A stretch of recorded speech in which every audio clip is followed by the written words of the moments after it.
দিনটা ছিল 1 এপ্রিল। আমি চলে গেছিলাম গুদ্রিকালির মেলায় দিদির বাড়ি, যেহেতু সেখানে। তো বিকেল বিকেলই আমি রওনা দিয়েছিলাম দিদির বাড়ি যাওয়ার উদ্দেশ্যে। আর দিদির বাড়ি যেতেই মেলার সামনেই দেখি প্রচুর ভিড়। মেলা শুরু হয়ে গেছিল, আর এখানে কিন্তু ভক্তদের নাচ হচ্ছিল। তো যাই হোক, আমি অনেক কষ্ট করে কিন্তু আস্তে আস্তে এই ভিড় ঠেলে আমি চলে যাচ্ছিলাম দিদির বাড়ি। আর এসে দেখি দিদি ব্যস্ত ছিল ঘর গোছানো, তারপর ভাগনার বইপত্র গোছানো নিয়ে। কারণ পরের দিনে ছিল ভাগনার এক্সাম, আর ভাগনা যেহেতু ভক্ত ছিল, তো তার কারণে ও কিন্তু বইপত্র গোছাতে পারছিল না। তো যাই হোক, আর তারপরে দেখি এদিকে আমার ভাগনা নাচার জন্য রেডি হচ্ছে।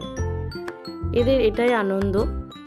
আমাদের যেমন আমরা অপেক্ষা করি দুর্গাপূজার জন্য, ওরাও অপেক্ষা করে ওদের পাড়ার এই মেলার জন্য।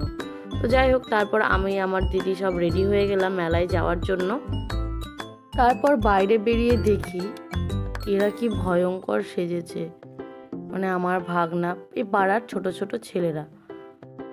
দেখে তো আমারই পুরো গা কাটা দিয়ে উঠছিল। তো যাই হোক, ওরা ওদের মতো করে মজা করছে। তো তারপরে কিন্তু আমি আর আমার দিদি মিলে মেলায় চলে এসেছিলাম। প্রথমেই চলে গেছিলাম মন্দিরে, আর এখানে ছিল অনেকগুলো ঠাকুর, মাসনা ঠাকুর, রক্ষাকালী, কুদ্রিকালী, শীতলা মা, তারপর বাবা ভোলেনাথ, আরও অনেক রকমের ঠাকুর ছিল। তো যাই হোক, তারপরে সবাইকে প্রণাম করে তারপর একটা জায়গায় দাঁড়িয়ে পড়লাম, কারণ এখন কিন্তু এক এক করে নাচ শুরু হবে। আর এগুলো কিন্তু প্রত্যেকটা আলাদা আলাদা নাচ। এটাকে নাকি বলে জ্যান্ত মাসনাকালীর নাচ। যাই হোক, এরকম অনেকগুলো নাম ছিল, আমার সবগুলো নাম মনে নেই। তো চলো আমার সাথে তোমরাও দেখতে থাকো।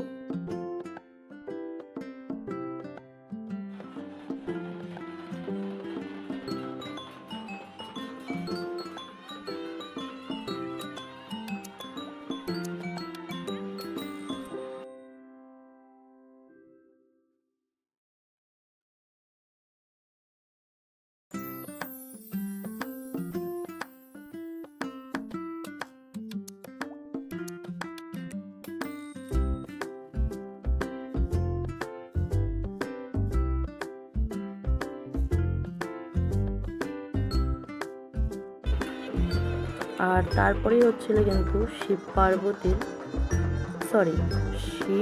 আর মা কালীর নাচ। আর নাচতে নাচতে কিন্তু শিব কিন্তু শুয়ে পড়েছিল, আর শিবের ওপরেই কিন্তু মা কালী দাঁড়িয়ে পড়েছিল।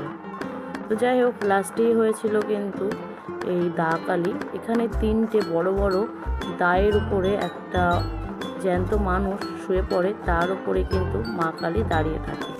এটাকে বলে দা কালী। তো আজকের ব্লগটা এই পর্যন্ত। দেখা হচ্ছে নেক্সট কোনো ব্লগ নিয়ে। ততক্ষণ সবাই ভালো থেকো, সুস্থ থেকো, টাটা।